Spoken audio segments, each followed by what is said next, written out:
എല്ലായിടത്തും ഇരുളും പരക്കും. അത് ഭൂമി മുഴുവൻ സ്പ്രെഡായി കഴിഞ്ഞാൽ നമ്മുടെ ഈ ഭൂലോകം മുഴുവൻ ഇരുട്ടിൽ മുങ്ങിപ്പോകും. അതോടെ എല്ലാം അവസാനിക്കും മക്കളെ.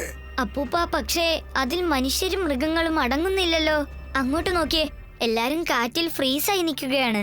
അത് നോൺ ലിവിംഗ് തിങ്സിനെ തന്റെ ഉള്ളിലേക്ക് വലിച്ചെടുക്കുകയാണ്. പിന്നെ ലിവിംഗ് തിങ്സിനെ പുറത്തുള്ള കാറ്റിൽ ഫ്രീസ് ചെയ്യുകയുമാണ്. ഒരുപക്ഷെ ഈ ഫുർസത്ഗഞ്ചിലുള്ള ജനങ്ങൾ ഇരുട്ടിൽ കുടുങ്ങിപ്പോയാൽ പിന്നെ ഓരോ മനുഷ്യനും അതുപോലെ മൃഗങ്ങളും കാറ്റിൽ കുടുങ്ങിപ്പോകും. ചിലത് കാറ്റിൽ പറന്നു നടക്കും, മറ്റു ചിലവ കാണാതെ പോകും. വീർ, നീ ചെന്ന് അതിനെ എത്രയും വേഗം പിടിച്ച് ഇങ്ങോട്ട് കൊണ്ടുപോകാമോനെ. ഞാൻ ഇപ്പൊ തന്നെ പോകാം അപ്പൂപ്പ. ഒരു മിനിറ്റ്, അതിന്റെ പവേഴ്സ് നിന്നെ ഒരിക്കലും ഫ്രീസ് ചെയ്യാതെ നോക്കണം. അതുകൊണ്ട് നിങ്ങൾക്ക് ഞാനൊരു പ്രൊട്ടക്ഷൻ പവർ തരികയാ.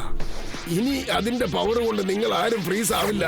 പക്ഷെ നിങ്ങൾ അതിന്റെ അടുത്തേക്ക് ചെല്ലുകയാണെങ്കിൽ നിങ്ങൾ വെയിറ്റ്ലെസ് ആയി മാറിപ്പോകും. കാറ്റിൽ പറക്കാനും പൊങ്ങിക്കിടക്കാനും തുടങ്ങും. കുട്ടികളെ, നിങ്ങൾ എല്ലാരും വീട്ടിൽ തന്നെ ഇരിക്കെ. വീർ, നീ ചെല്ലുമോനെ. നീ റോബോട്ടാണ്. നിന്റെ മെഷീൻ പവർ യൂസ് ചെയ്ത് നിനക്ക് പറക്കാൻ സാധിക്കും. അതുകൊണ്ട് മറ്റുള്ളവരെ പോലെ നിനക്കൊന്നും സംഭവിക്കില്ല മോനെ. നീ ഒരു കാര്യം ചെയ്യ്, എത്രയും വേഗം ചെന്ന് ആ ക്രിസ്റ്റൽ ബോൾ പിടിച്ചെടുത്തോണ്ട് വാ. അത് കൊണ്ടുവന്ന് എന്റെ മെഷീനിൽ ഫിക്സ് ചെയ്തേക്ക്. അത് ഞാൻ ഓപ്പൺ ഗ്രൗണ്ടിൽ റെഡിയാക്കി വെച്ചേക്കാം. ആ ബോൾ എങ്ങാനും എന്റെ കൈ കിട്ടിക്കഴിഞ്ഞാലുണ്ടല്ലോ, ഞാൻ അതിനുള്ള പവേഴ്സ് തിരിച്ച് പ്ലാനറ്റിലേക്ക് തന്നെ അയക്കുന്നതായിരിക്കും.